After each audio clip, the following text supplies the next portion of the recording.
Afternoon, Facebook. This is Debby Enoe from Teacher Success Coach with another series of the female educators roundtable.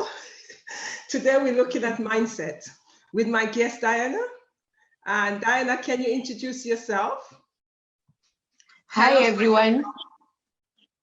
Okay, so my name is Diana Olwangu and I'm from Kenya. So that's my country, and yeah, I'm happy to be here. Thank you, Debbie, for the invitation. You're welcome.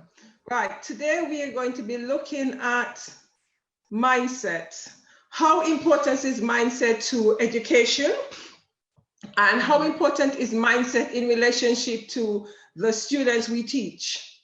Because we also know in relationship to mindset, now they've actually have growth mindset and fixed mindset. We also know the power of thought and the power of the mind in relationship to education. We also know that some educators, depending on their mindset, would give them the results of their thought process in relationship to the students. So if a teacher, educator, whatever you want to call them, do not have a positive mindset or what is now called a growth mindset, his or her students would not really progress because they'll be looking at the teacher as the role model. And as we know, educators are the role models of the students. As much as we would like to feel that the parents should be the prime role model, however, that is not always the case because the students spend a lot of time in the company of the teacher. So as a result of that, I personally feel that that educator must have a growth mindset or a mindset that is flexible to enable the students to progress. Because when an educator have a fixed mindset, he or she is not willing to be flexible. As far as they're concerned, it is what it is. And the interesting thing about that is, I thought that most educators or all educators had a growth mindset whereby they encourage the students to progress. However, that's not the case.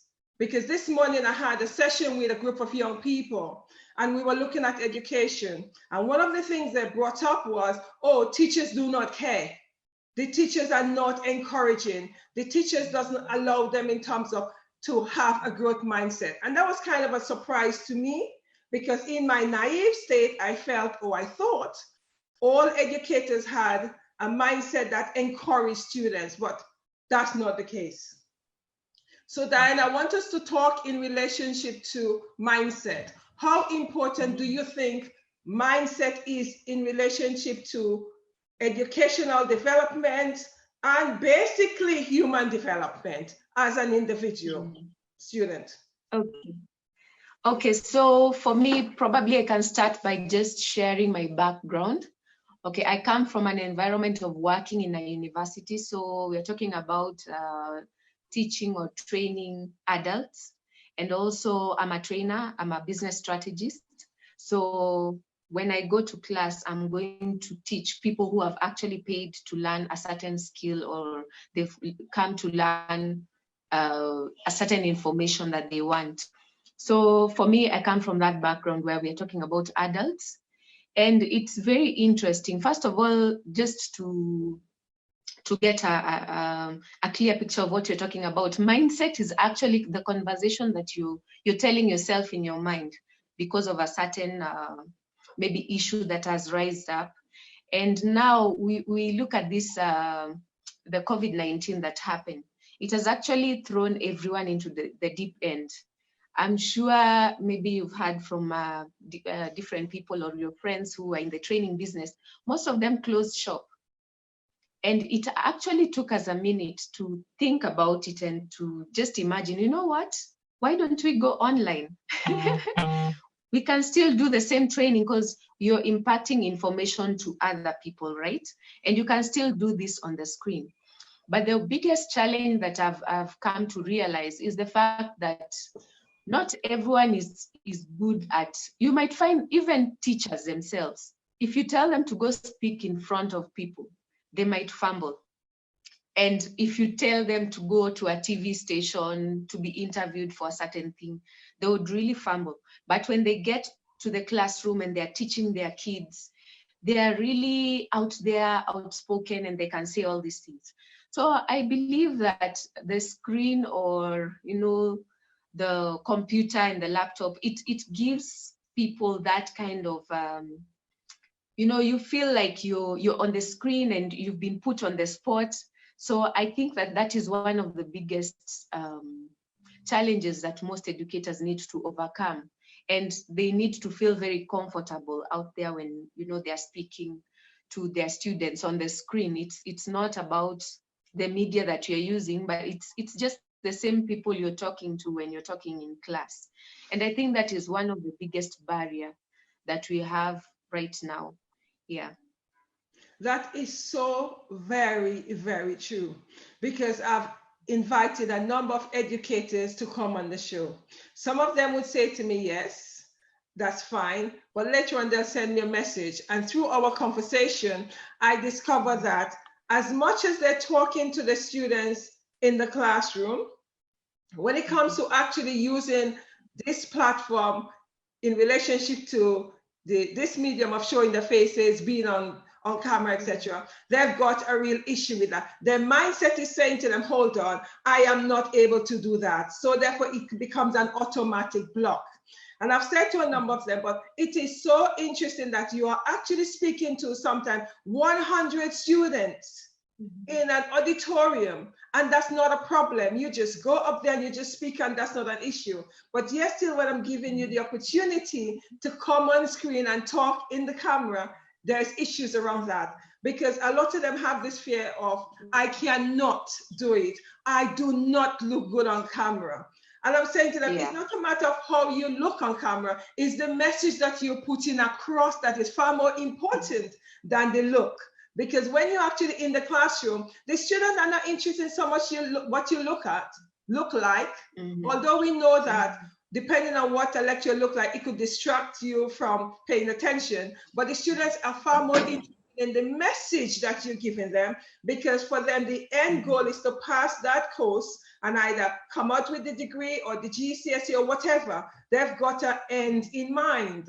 So it is so interesting what you say, Diana, and that is so very true, because I was so shocked when educators are saying to me, Debbie, I really cannot do it. They would say yes, but later on they tell me they cannot do it.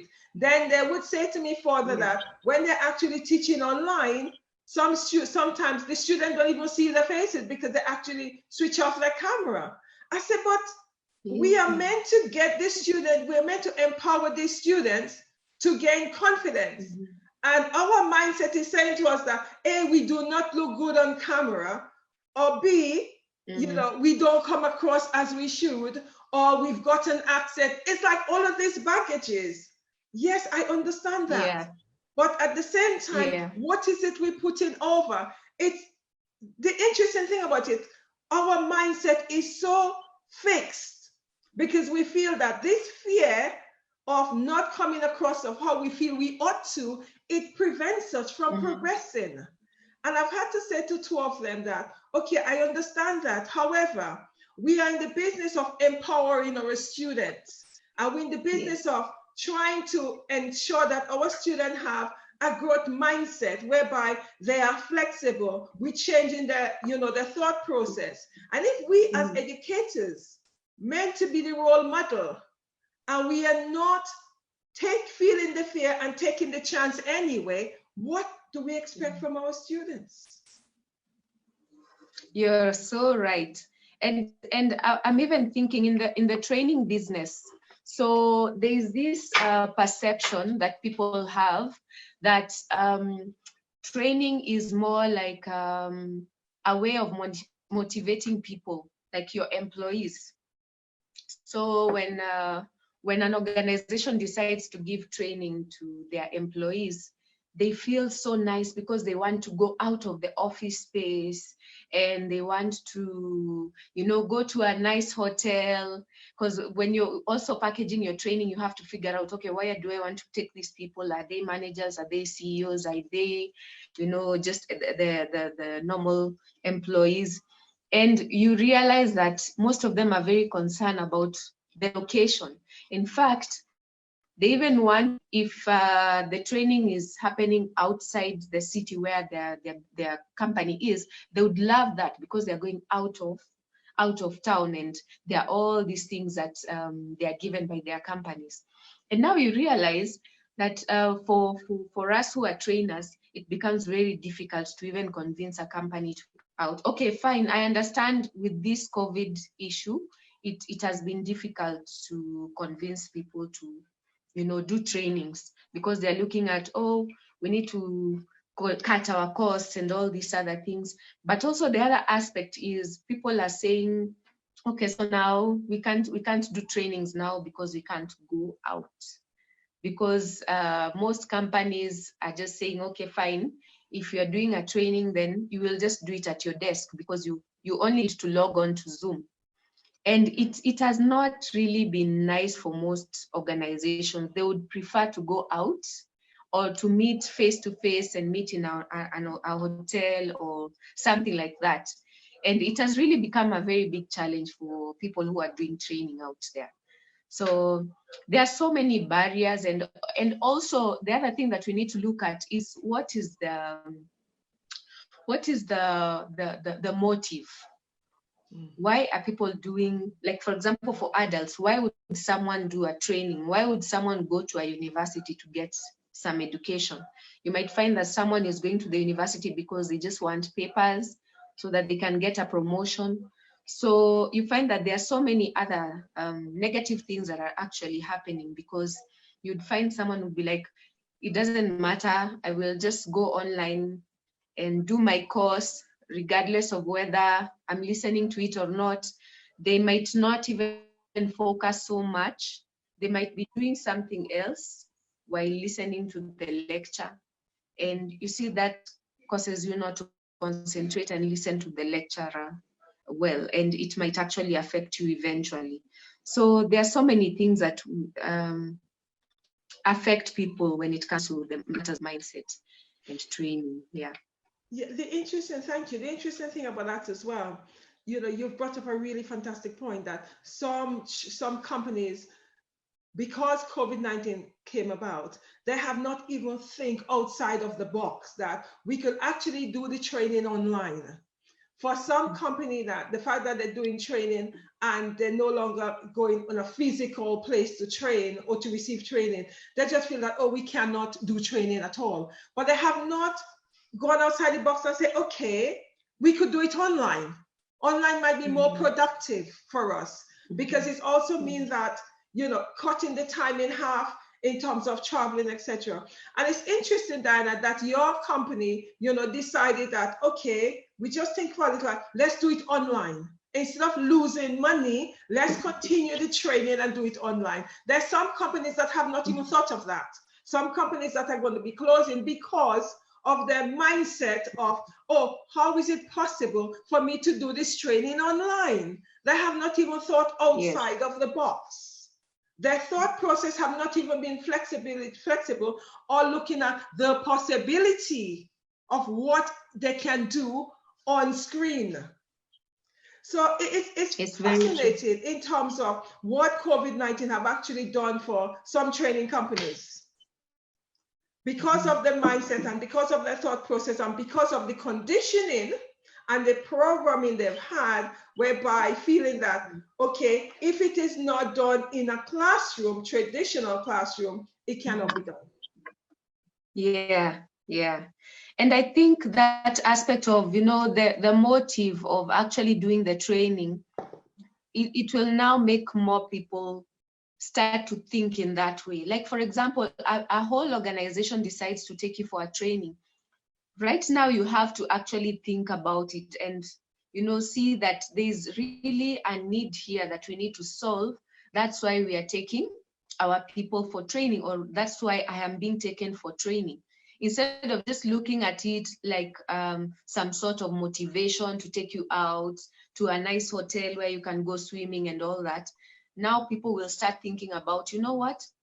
It's about the knowledge that is going to be impacted on me, rather than just doing training for the sake of doing training. And people are now going to focus more because you can't do anything else. You're there on the screen, you're listening to this person training, and you just have to listen. Because sometimes it's interesting when you're doing a training and you find that people are more interested in what happens after as compared to the training. And sometimes that's the reason why it's important to even have maybe the supervisors or even the bosses attending those kind of trainings, so that everyone is on board and everyone is engaged on the training itself. It's interesting. I see this in terms of teaching online. It's interesting because the way by which our mindset have really shifted. For some industry within education, not everything have actually gone online, because you do have some educators, as I said earlier on, whose mindset is so fixed that they're failing to see the possibility of teaching online. Some of them have actually saying to me, oh, they've actually trying to escape teaching online, even though they know that the organization, the school, for saying to them, well, you have no option in order to be paid, you have to teach online. And the sad thing about it is, some of them, yes, are teaching online, but it is in such a minimal way, because they're not fully engaging with the students, and B, they're actually having the camera off. So the students are now saying that they're not seeing the teachers and they don't know what's happening. One of the things we need to realize as educators, okay, we are no longer in the classroom, but we need to start embracing what the classroom would have given our students. In this case, the classroom would have given, okay, we know face-to-face, we know in terms of physical, like physical connection, yes, but we no longer have that. So we need to be using the screen as a connection. And if your students cannot see your face, it becomes an issue. It becomes an even bigger barrier for that student. Think in terms of, you are talking to the students and you're just talking to a blank screen. It feels so disconnected. Because the interesting thing, I did a training to some educators in India. Because I'm so used to seeing people, right? It is sad that I cannot see people on a close proximity in terms of physical. I felt I was just training, because I wasn't connecting to the people. I wasn't seeing anybody. I was just talking to my screen, and it felt so uncomfortable, because I'm so used to talking to people and seeing them on the screen. But in that case, I wasn't able to see anybody. At one point, I was seeing just a few of the organizers. It was about 6 of them. And another time, I wasn't seeing anybody at all. There was 1,000 people on Facebook, and there was 100 on Zoom. I know they were there because I was told they were there, and I'm seeing the numbers, but I saw no faces. So a number of times I have to say, is that okay? Are people hearing me? So it actually demonstrates to me as an educator the need to see people. If not, the fact that we are not close to them, but the need to see someone on the screen, it actually reassures you that, okay, yes, there is somebody there. So as educators, it is so important that you actually let your students see your face. It's important. It is so important because when you're not seeing anybody, you're not too sure whether or not they're connecting, you're not too sure if they're hearing you, even though you say, are you there? And they said yes, but you still don't know what's going on. You cannot see facial expression, although it's slightly different, but you're still seeing something. So I know some educators are feeling that they don't need to see the student. Yes, you do need to see the student. And yes, the students do need to see you, because that is a way of connection. And yes, your mindset is saying to you, especially the much more mature educators are saying, oh, well, I cannot work this computer thing. I hear that. Yes. Is this growth mindset and this fixed mindset that is preventing you from seeing your students? Actually, I think that is also another barrier. You find that, like, for example, for us, schools, we were just told that schools are going to be closed, and we had to close. And now the university had to think very quickly how we can get now back on, because the semester was in the middle. So we couldn't, there was no option of doing a refund. So the semester needed to get finished somehow. So I feel like probably most lecturers were thrown on the deep end.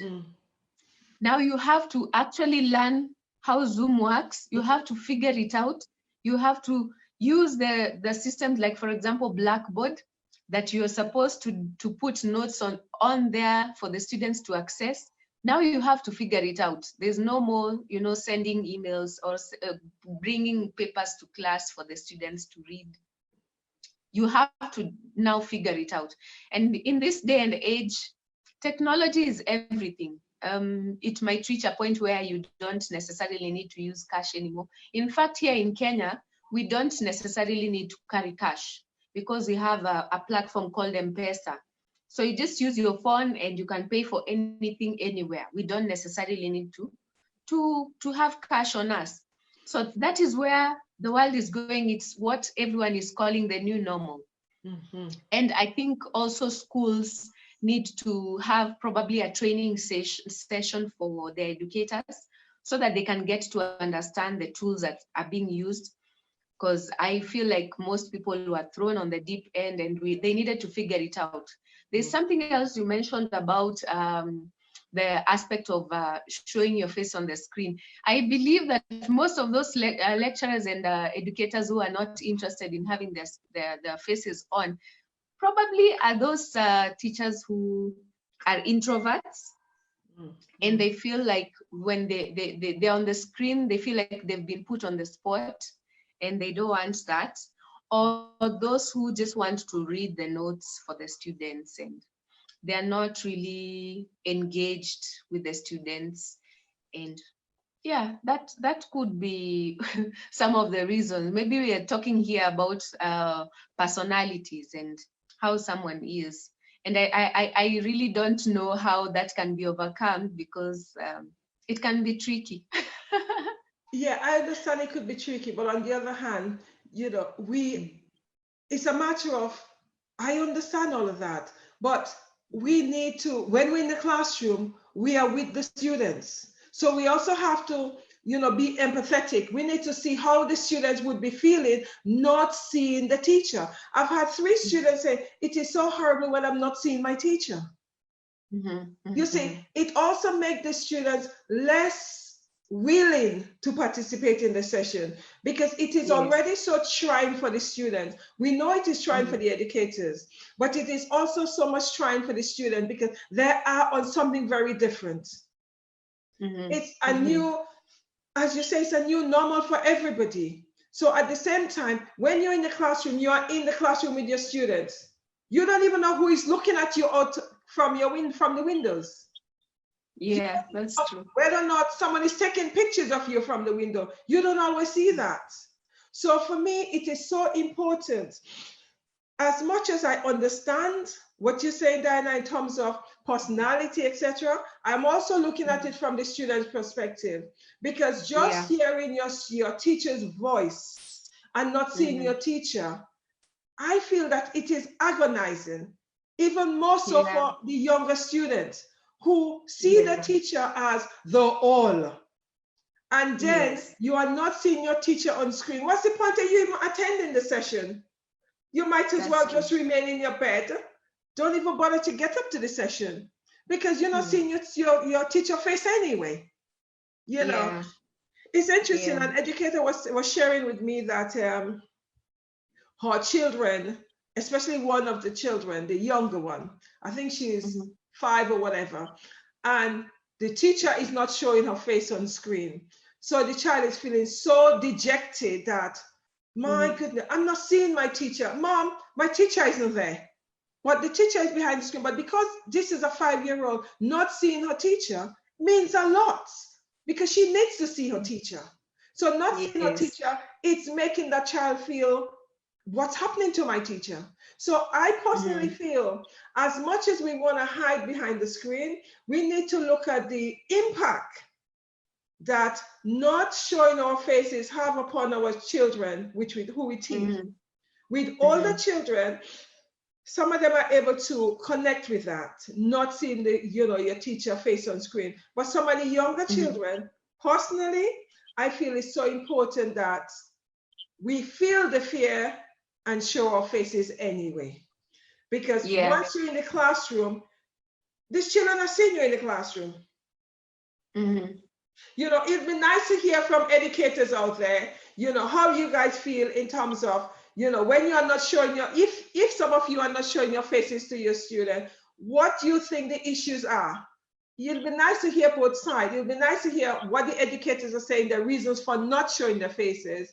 And I want them to look at it from this children perspective, not being able to see the faces of their teacher, who they have been so close to and with throughout the academic year. And all of a sudden, the teacher is on screen, but they're not seeing the teacher's face. It'd be nice for people to put that in the chat, and then I look at it later on, and then I do some responding. I think it's really important. It will not make sense, especially for the younger kids, to just go on screen and you're just there talking and they cannot see you. That will really be difficult. I think people should just, get out of this fear bubble and just go online and, show your face, because I'm thinking that there's some lessons that when you're teaching, your visual expressions, the way you're talking to them, and you can also, as an educator, you can also gauge whether your students are understanding what you're saying or not. Sometimes the way students have this blank face, you're like, okay, I need to repeat this, or I need to do ABCD. It's really, really important, because if you're not on the screen, then it means you're not able to even interact with the students. You're not able to see when there's a question on someone's face or not. And I think it's really key. And also for the students to ask questions, they need to see you so that they know when to ask and when to let you continue and all that. It's really, really important. Yeah, I totally agree with you there. Another thing is, how do you think, in terms of mindset, how have mindset impacted your students? How do you think that, whether or not, the so-called fixed mindset or growth mindset, how do you think that those can impact the students? So for my case now, dealing with the training, it has really impacted us, because we are no longer getting as many requests for training as we used to. And of course, that is impacting the business. But when it comes to you get an opportunity to do the training, you find that most people are not very engaged, or they might tell you, oh, I have this to do. I saw in one of the trainings, one person was actually cooking. She was in her kitchen things. It was really interesting. Actually, adults, if you see an adult coming on board and paying for something, it means that person is really interested in what you have to teach them. But you find that people are not very connected to what is going on, because, adults have things to do. They have so many other things to do. So you might find that someone has their screen off because they are maybe in the process of taking care of a child as they listen to what you're saying, or they're doing some house chores. Such kind of interruptions are the ones that probably for me I've experienced. And I think it will eventually just impact you as the learner on what you're being taught. There are some things that probably will not be on my PowerPoint, but I might mention, and they are very important, that will help you in whatever you're doing. So you might miss out very important things as a student by, having your screen off, or doing multitasking, doing something else while you're listening on Zoom. And you might miss out quite a number of things, despite the fact that you have access to maybe the PowerPoints or the information that I was passing. Thank you. The interesting thing that I find as well in terms of, how mindset impacts students, because of this so-called new normal, it also means that a lot of students are not connecting to the online platform, because a lot of educators are not using the full, using the online platform as much as possible. I understand that we've been thrown in the deep end. However, we also need to be flexible in how we actually access it. And our mindset have to be flexible. We have to realize that, okay, although we do not know a lot of these, this platform, etc., you need to find ways of accessing it and find ways of learning it. Because if you want your student to engage, or if you want to impact your student, we have not been taught, we've just been thrown in. I have had a number of challenges with the Zoom, Facebook, Zoom myself, trying to share my screen, you name it, I've had all the challenges. However, we've got something called YouTube. It's a blessing. Anything you want to know, you go on YouTube. That's what I keep on saying to my educators. Anything you want to know, you go on YouTube. Someone will explain it, and someone will explain it even better. So you have you have that opportunity to change your mindset on how you feel about certain things. Even though you had the fear of not knowing, once you go on YouTube, you then would know. But you need to have the ability to be flexible and be willing to learn the new platform, and be willing to learn, have the new knowledge. Because if you are saying, oh, well, why should I be bothered? Then you are stuck. So that's something educators need to start reassessing, the way we actually access information and the way we actually receive information and our thought process. Because I do find a lot of educators are actually blocking the progress. Yes, there's no point in we moaning about, oh, we've been thrown at the deep end. We all know that. We now need to, gather it up and move on, because we cannot stay in this fixed mindset anymore. Our students need us.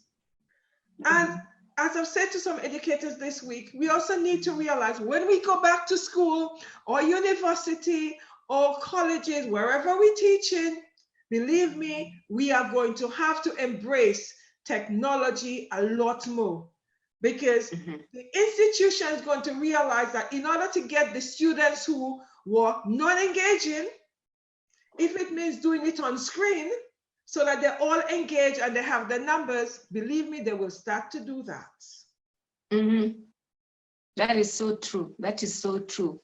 I believe it's just something that we have to do, because, like, for example, for me as a trainer, I mean, if I don't do it, then it means there's no business, right? And even the lecturers, I've actually noticed that most students have actually decided not to register for the online course, because, students, the fact that you just want to go to the university and be there with your friends, and, there's all this after class activities and all that. And also just for connection purposes, most students have not registered. And that is a really big challenge. And as educators, we have to actually think about that and try and figure out how to make the online education even better than, the actual one. Because if we make it the best, then it means most students will want to engage in it. And there's no option. We just have to figure it out. We have to learn how to use the system, how to use, those groups, how to engage students more when we are doing this online classes. Because at the end of it all, you still need to be in class and to do your job. Yes, very true. Very true. How do you think, or do you feel that students' mindset have shifted in regarding the online platform? Mm-hmm.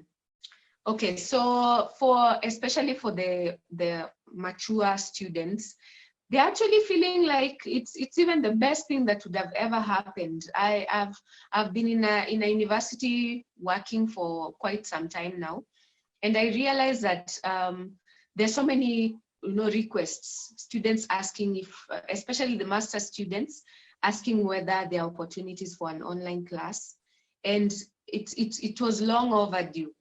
Mm-hmm. I mean, this thing has thrown us in the deep end, and now universities have started thinking about how they can, take their normal classes online.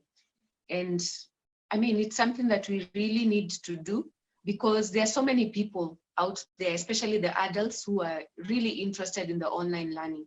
Because I think also the other aspect is the fact that distance is also a challenge. Mm-hmm. Unfortunately, we normally have a lot of jam, especially when people are going home. There's a lot of jam on the road. So someone leaves work and they have to rush. Maybe the university is outside town, the other side of town, and they have to rush to get to school.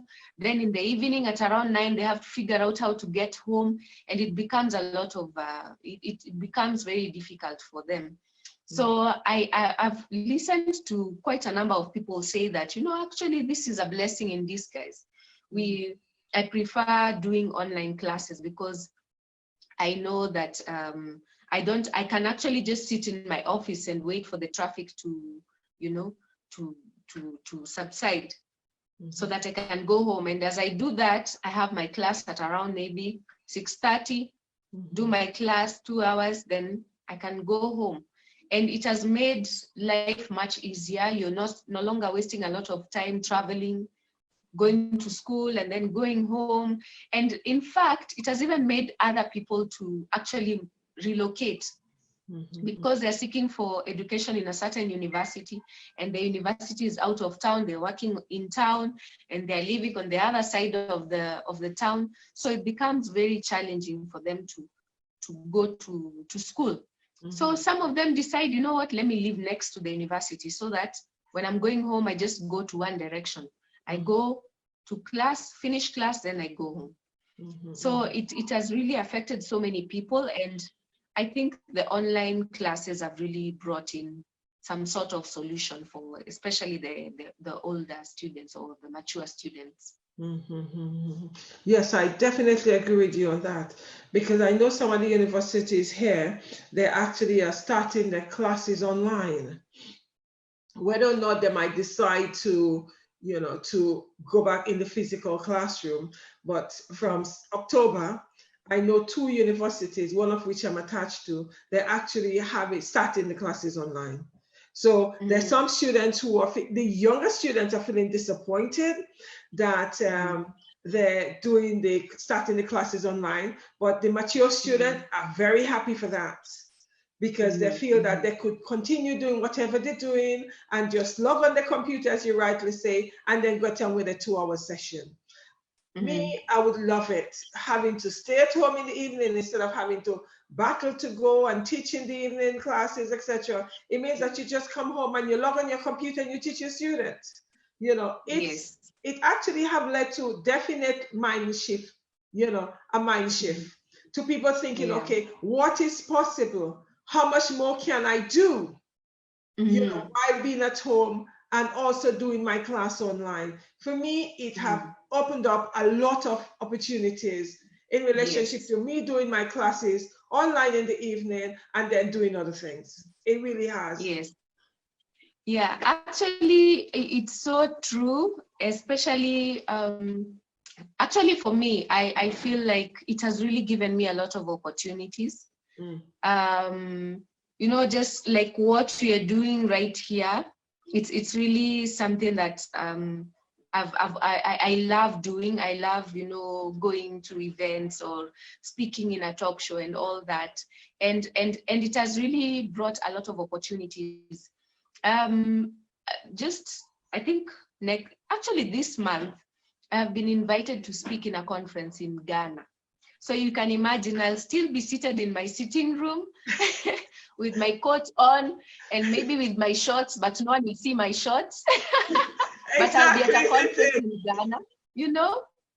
Yeah. And I'll be in a conference in Ghana. And also the other thing that I think this online classes and online, just doing things online has really brought a lot of opportunities, because right now I feel like information is just out there.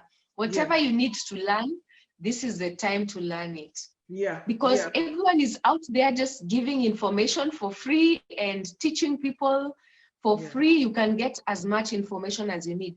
Like now for me, you know, the way you want to attend this conference and you want to attend this other one, right now you can actually do it. Yeah. Because maybe they've organized for 2 hours in the morning, there's this event happening. You can actually be part of the event and do whatever you need to do.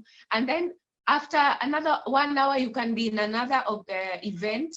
Yeah. And that has really been nice, because I've been able to learn so much during this period because of that capability of, you know, just condensing time. I can call it condensing time, where you can do so much within a very short period of time. And I think I'm really enjoying it. And also it's just a matter of just being positive and, you know, looking at, okay, fine, it's a pandemic, there are all these problems, but what good has come out of it? That's now the conversation we need to start having in our heads.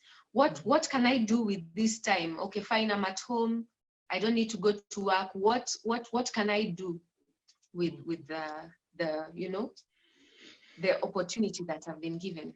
Yeah, it is so true. I'm sorry, I'm kind of digressing into, you know, just delving deep into mindset. No, that's fine. It is so interesting because, as you rightly say, because our mindset have changed the way we actually do things. Because in terms of me actually doing the, you know, the talk with the group in India, I would have had to probably go over there. There was no need now. I've actually still from my sitting room, you know, talk to all these people that I didn't have to leave my sitting room. I didn't have to travel anyway, you know. So that was one of the beauty in terms of, as you rightly said, Diana, what is now possible. We need to now have to switch our mind and look at, okay, what is really possible in relationship to where we are, and how much can we use it to impact our students. There's so much we can actually do. I just find it really, really fascinating. And, you know, as you rightly say, in terms of you could be attending 3 or 4 conferences in one day.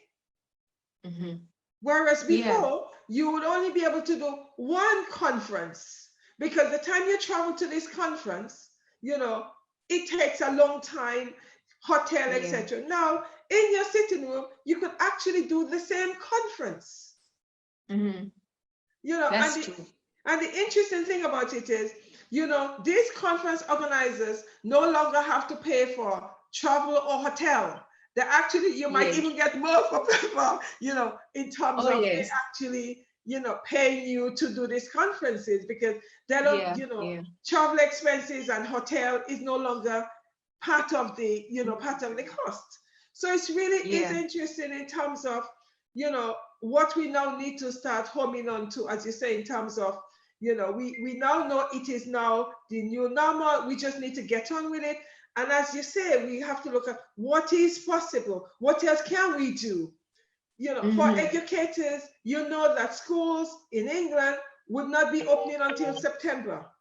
So it's switching your mindset, getting your students to switch their mindset to say, okay, we now have to be comfortable in this, and how can we work together to progress with this? Yes. And you know, right now it's even much easier for an educator to actually reach out one-on-one with the students. You know, you can just schedule and say, maybe in a day you talk to 5 students. You just need to click and you're able to see the students and you can talk to them and just get to know what's happening with them during this pandemic and all that. And it will make, you know, the students feel like, you know, my teacher actually cares. And And building that relationship is so good, because when you build that relationship, when you go to class and you're teaching them something, they will actually listen to you more, because they feel connected to you, because you've reached out to them, you know what's happening with them. Maybe someone didn't have enough internet, that's why probably they had their screen off, or you know, it's just good to connect, and technology has actually given us that opportunity where we're able to now reach out more as compared to before. Yeah, that is very true. Okay, have you got any tips on mindset or education and mindset, or the impact of mindset on education? Yeah, so there's something that I read somewhere and it really got me. The fact that when we actually forget that we are in class, that's when actual real learning, you know, happens. You know, when you're subconsciously, you know that you're in class, there's all these distractions, but when you forget that you're actually in class, that's when the actual real learning happens. And it just reminded me of one of our lecturers. This lecturer was very, very tough. The first class, he was very tough, giving us all these rules and all that. And when we started learning, it was so interesting. I remember we'd reach the end of the class, time has passed, and we are like 30 minutes, you know, after the time for our class, and everyone is still seated. And it wasn't because we were so scared of the lecturer, but it's because he was really engaging us and, you know, making the class very entertaining. And everyone was so, you know, engaged, and we were so connected to what he was talking about. When we look at the time, it's already passed by maybe 20 minutes or 30 minutes. And I feel like this kind of skills educators need to now start thinking of, how can we make, you know, the classroom online more engaging for our students? How can we connect more with our students? One of the things that the lecturer used to do was, he would just call you and ask you a question. So, you know, you'd look like you're not getting anything if you don't have an answer. And it made us prepare even before class. So I think that is one of the lessons students now, as educators, we need to now, you know, encourage our students to prepare before class, so that when we get to the classroom, because it's not just necessarily about reading the notes, but it's about learning, the learning points. What have we learned from this topic? So that when we go online, we are not just reading the theory, but we are looking at the practicability of what we've learned. And engaging. And if the students are prepared, then they'll have better questions to ask their lecturers, you know. So it's good. And maybe this I can say, especially for universities and even for training, now it's not about just giving information, theories and all that. Give the students the notes in advance, let them go through the notes, let them understand, you know, the background of what that topic is all about. Then when you get to class, it's not about the notes anymore, but it's about how can we use this information practically in our day-to-day lives. And I think that is very key. And also for students, I would say it's all about preparation. There are a couple of things that as I was thinking about this topic, I thought maybe I should share. There are quite a number of things that students need to do, especially when now since this online course, I mean, classes are now becoming the thing, and most universities are getting into that. Students really need to learn how they can be more disciplined, because if you're not disciplined and you don't set a specific time, you know that your class starts from 8 to this time, then you set that time. You even tell everyone in your house, please don't come into this room because I'll be in class. Because sometimes you find that there's a lot of interaction, especially if you're in the house and you're with your phone and everyone keeps, you know, barging into the room, you'll be very distracted. So that kind of discipline, it's something that you need to now to talk to the people in your house. You tell your parents, you know what, I'll be in class between this time and this time, and let's let's respect that time. And also the aspect of, just self-motivation. It can be boring, especially if you have a lecturer who has switched off the screen of their whatever, and you just have to learn, because if you don't learn, then the exams are coming up and you wouldn't have anything to write. So you just have to motivate yourself that I'm here and I want to learn A, B, C, D, and that's what you're there for. And then also the other thing is focus. This is very sad, because for the younger kids, their concentration span is this small. Now, even on the screen, even 20 minutes of a class is too much. So educators need to come up with, exciting ideas of how they can, teach in their classes. And then also, the aspect of responsibility. The other day I was doing a course of becoming a coach, and an international business coach. And it was very interesting, because if you're doing your classes online and you have to maybe submit things and you've been given deadlines, you find yourself doing the assignment just a day to the deadline, or even on the day of the deadline. So that aspect of, taking responsibility and just being diligent and dedicating specific times, because if you're doing it online, you don't have someone who's going to follow up on you. Like if you have a class and tomorrow or the next day you have to go to the same class, the lecturer will keep reminding you. But now online, maybe educators are more focused on, the education itself. And the other things, they'll just post it on Blackboard. It's upon you to read, whether you've seen the deadline or not. It's none of their business. So as students, it will be very important to, be responsible, to ensure that you know how to plan your own time, because it can be really time consuming, and it can really cause you a lot of discomfort, because you're doing things last minute, the deadline is almost there and you've not done what you need to do.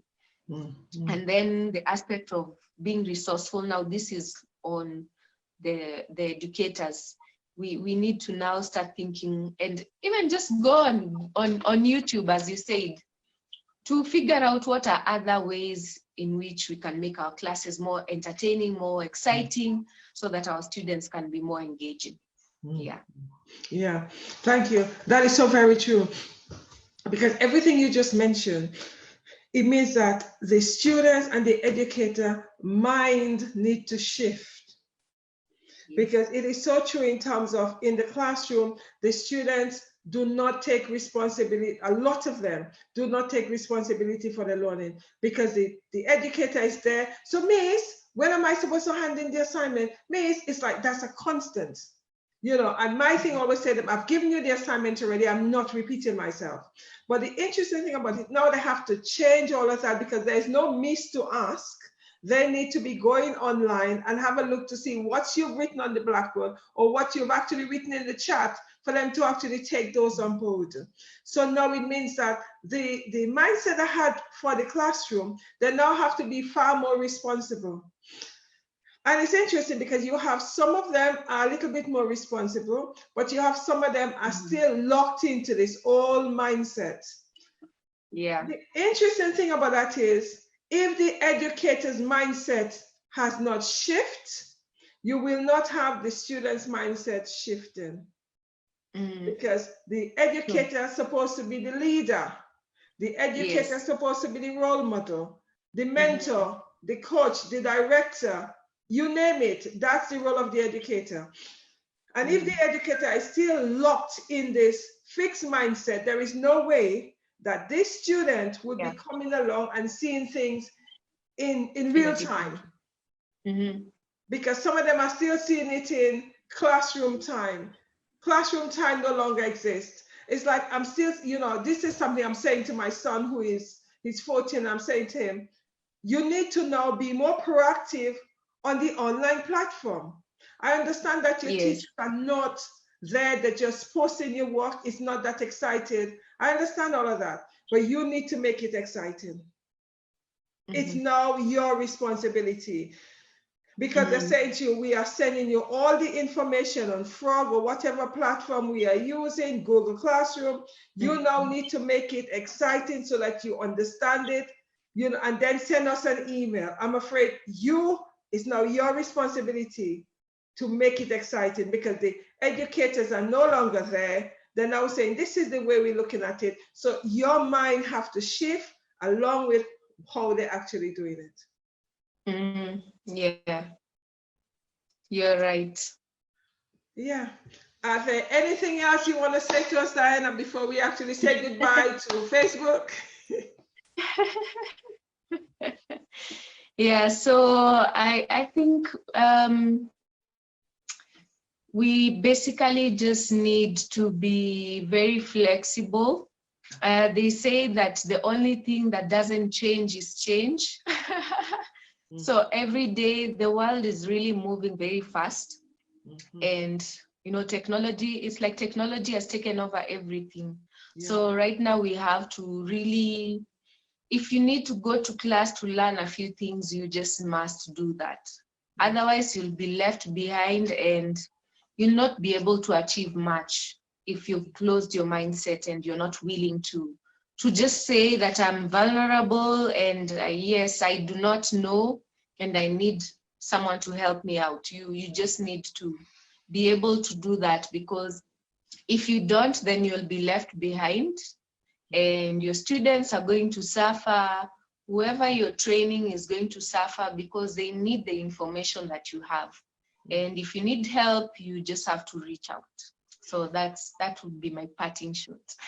Yeah, I totally agree with you that a lot of educators need to reach out more than they're doing now. Because in order to progress, you have to reach out. We do not have all the answers. Educators' mindset need to shift in terms of thinking that they have all the answers. No, you do not have all the answers. You have to make yourself vulnerable sometimes because you don't know everything. And that's one of the things educators need to get in their mind. They need to actually get in their head that you don't know all the answers. You are vulnerable. This is new to us. You know, you're going to get it wrong. But at the same time, you need to actually find a way to educate yourself so that your students do not suffer. Okay, thank you very, very much, Diana, for your contribution. Thank you, Facebook, for my final Facebook for actually tuning in. I'll be back tomorrow with another educator who would actually discuss some of the challenges and some of the triumphs that they're experiencing on the online platform. Thanks a lot. See you guys tomorrow.